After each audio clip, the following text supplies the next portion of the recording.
Pes Planus, common myths revealed. It's not as bad as it's made out to be, so just leave it alone. I would like to thank you for joining me. My name is Baram Jam. I'm a physical therapist in Toronto. The outline of this short presentation is, first of all, I'll talk about my left foot, then I'll talk about kids and Pes Planus, and runners and Pes Planus, then military recruits and Pes Planus, then Punjabi's model of stability, and good pronation versus bad pronation, and then I'll talk about my left foot again. Here it is. I have a similar one on the right hand side. As you can see, I have a big navicular drop, and it's not the most sexy looking foot. However, it served me well in the last 48 years as I run, I play squash, I do gymnastics, and I have yet to have any problems with my feet to date, or knees, or lower extremity and back for that matter. Here's a disclaimer.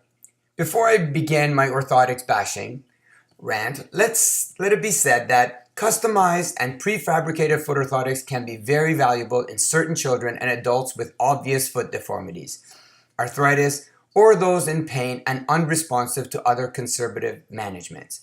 I'm not an anti-orthotics person. I'm just anti-orthotics as the first line of defense on people who have technically normal feet. They just pronate. Let's talk about the medial longitudinal arch, or MLA. What holds up the MLA? Well, bone articulations, the plantar fascia, the ligaments, such as the plantar calcaneonavicular ligament, the extrinsic foot muscles, such as the tibialis posterior as it attaches to the navicular, and the intrinsic foot muscles, such as the abductor hallucis and several other ones I reviewed in my other presentation.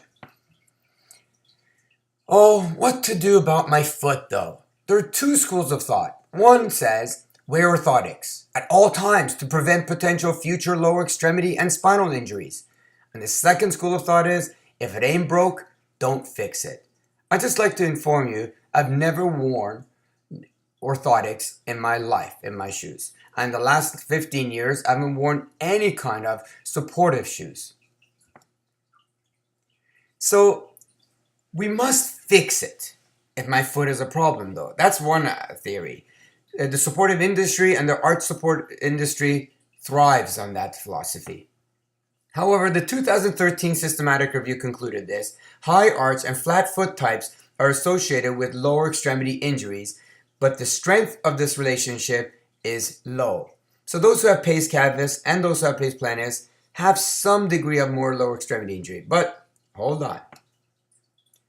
We can cherry pick the studies. Some studies see a small link while others see absolutely no link between foot type and injuries. So this is my kid's left foot. Pretty much all kids when they're born, that's what their foot looks like. Approximately 45% of preschool children and 15% of older children, average 10 years, have flat feet. A significant increase in arch height has been shown to occur in boys and girls by age 15. So parents, don't panic that your kids have flat feet. Let them walk with barefoot and to strengthen their intrinsic foot muscles and give normal proprioceptive input into their feet instead of putting their feet in shoes and, heaven forbid, orthotics. I consider that child abuse. It's like putting mittens on your infant's hand the moment they start to use their hands. That would be a horrible thing to do. Do kids benefit from orthotics? That's the question. 160 children between the ages of 7 and 11 years with bilateral flexible excess pronation were randomized into one of three groups. First group, custom-made orthotics. Second group, prefabricated soft orthotics. Third group, no orthotics. They found no evidence to justify the prescription of orthotics in children with excessive foot pronation, as all three groups had similar outcomes after 3 months and 1 year. Could it be that pediatric flat foot is often unnecessarily treated? If you have flat feet and wish to start running, you better choose a supportive motion control shoe to reduce your risk of injury, right? Not. Flat-footed runners need arch support though, don't they? That's what I was told. When I went to the running room or when I go to any of those shoe stores, going back for the last 20 years, they've always look at my feet and say, aha, you need shoes with medial longitudinal arch support or else you're going to get foot pain when you run. Let's look at this 1-year Danish epidemiological study. They investigated the running distance to first running related injury in almost 1,000 novice runners wearing neutral running shoes. Irrespective of their foot posture, i.e. if they were supinated, neutral, or pronated, all the runners were given the same neutral running shoe, which was the Adidas Supernova Glide 3. I guess they sponsored the study. Within the 1 year period, 1/4 of the runners developed some kind of running related lower extremity injury that limited their running for at least 1 week, which is reasonable. 1 in 4 runners get lower extremity problems. In fact, the incidence rate of running injury in the runners with mild to moderate pronation was significantly less than those with either supinated or neutral feet. Doesn't come as a shock to you?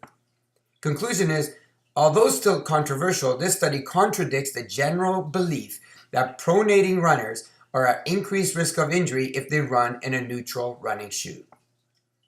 Foot pronation is not associated with increased running injury in novice runners wearing a neutral shoe. How about the military people and Pes Planus? During World War II, the US military disqualified soldiers from active duty simply based on the diagnosis of their flat feet. Even though it was revealed that about 15% of military personnel had Pes Planus and were asymptomatic. One military study showed that both Pes Planus and Pes Cavus were risk factors in the development of lower extremity overuse injury. I'm going to make a hypothesis here. The military personnel get most of their foot pain when they're just standing around for hours, carrying heavy loads, rather than when they're active, such as running and hiking. While another military study showed that foot abnormalities, such as Pes Planus and Pes Cavus, were not significant factors in the development of injury during recruit training. So which is it? Are they at risk or are they not at risk? You can see how the studies are conflicting. A 2005 study of Royal Australian Air Force recruits over the course of their 10-week basic training and found that neither flat feet nor high arch feet were associated with physical functioning, injury rates, or foot health. So what are we saying? Is there a risk factor or not with the shape of your foot? If anything, those with flat feet had a tendency to have fewer injuries. You can say I'm relieved to hear that. A retrospective study of 97,279 Israeli military recruits showed that 16% had Pes Planus, and of those, 74% had mild, 21% had moderate, which I like to think of myself as moderate, and 5% had severe Pes Planus. That includes with the calcaneus and severe eversion. This study showed that moderate and severe Pes Planus was associated with nearly double the rate of anterior knee pain and intermittent low back pain, while mild Pes Planus was associated with no higher rate for these problems. Wow, this study showed that flat-footed people did get more knee pain and back pain. Another Israeli study on nearly 100,000 military recruits found that anterior knee pain was more prevalent in individuals with flexible Pes Planus. Now, before you get excited and say, see, I told you, people with flat foot get more knee pain. Here are the incidents, though. Knee pain occurred in 4.06% of all soldiers with normal feet, 4.5% in those with flexible Pes Planus, so it's pretty much insignificant, and 6.93% in those with rigid Pes Planus. Rigid Pes Planus means they have flat foot and they can't get out of it. I have a flexible Pes Planus, meaning I'm still mobile. But even then, the rate wasn't that much higher. Even it's statistically significant simply because they had 100,000 subjects, so it was a powerful study. New military recruits in Finland were randomly allocated to receive either normal military boots or boots with custom-made rigid orthotic insoles. They wanted to see, what if we spend more money on our military personnel and gave them orthotics right off the bat? Within 6 months of hard training, 38% of the recruits with no orthotics had experienced a lower limb overuse injury. 47% of the recruits with orthotics had experienced a lower limb overuse injury. Basically, you can conclude just giving everyone orthotics is not a good idea. Let's get to the point. Instead of me going on and on presenting conflicting studies about the risk of Pes Planus, let's just accept that based on severity, there is a small association between Pes Planus and lower extremity overuse injuries. So now the big question. What can and should be done about it? What can you do about my feet? Orthotics or not? That is the question. I appreciate that there are a few studies demonstrating the efficacy of foot orthosis in preventing and treating lower extremity injuries. However, should the use of permanent rigid orthotics be the only solution to Pes Planus?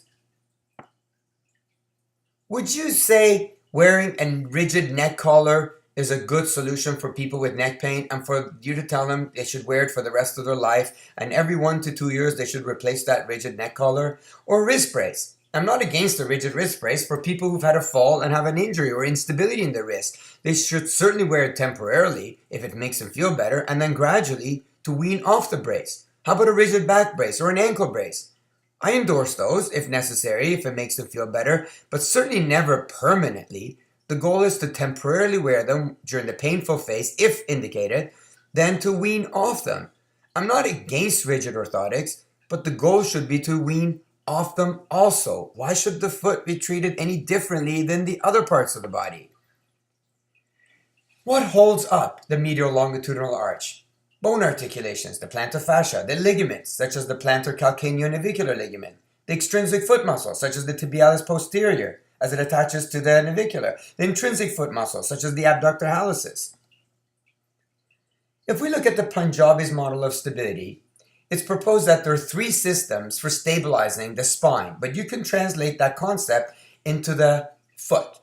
First, A stands for the active system. The active system is the muscles, all the intrinsic foot muscles, the extrinsic foot muscles that I'm talking about. The P is the passive system. The passive system includes the skeletal structures and all the ligaments that are in the feet. The NC stands for neural control. The neural control determines how the active and the passive control system react to all the stimulation that's put into the foot. You can argue that without the neural control system, the active and the passive system are pretty much useless. What I like to propose, there's good pronation and there's not so good pronation. I admit I pronate, just look at my feet, but I pronate with style. What does that mean? I have control when I pronate because I like to think I have good intrinsic foot muscle. Thank goodness that I've never had a lower extremity injury, and I've never fractured my ankle, and I've never limped to date from an injury. Therefore, there's been no reason for my intrinsic foot muscles to become weak, and I remain fairly active, and I walk as much as I can in my flat feet, barefooted. And I use my Vibram 5-finger toe shoes when I run, at least during the summer and during the warm days. I like to propose a paradigm shift. So here's the question again. If an individual presents with Pes Planus and poor pronation control, why is the first instinct to prescribe permanent orthotics? What about the crazy idea of strengthening the feet, retraining the intrinsic foot muscles, and improve neural control? We do this for other parts of the body. Why not for the foot? Other than anecdotal evidence, I have no study to date supporting the hypothesis that retraining of the neural control system and the intrinsic foot muscle improves symptoms related to Pes Planus. But I do have a study that IFM training may actually improve function. In view of the limited evidence that Pes Planus is actually a high risk factor for injuries, and the limited evidence for the efficacy of orthotics in the majority of individuals with Pes Planus, I propose the hypothesis that Pes Planus itself is not the issue. The lack of neuromuscular motor control resulting in uncontrolled pronation is the issue. Here's a beautiful picture of my left foot again. And if you wish to read the full article on this topic, please visit APTEI.ca and click on clinical articles. I've made 2 videos on this topic, and I hope you've enjoyed this one. Thank you.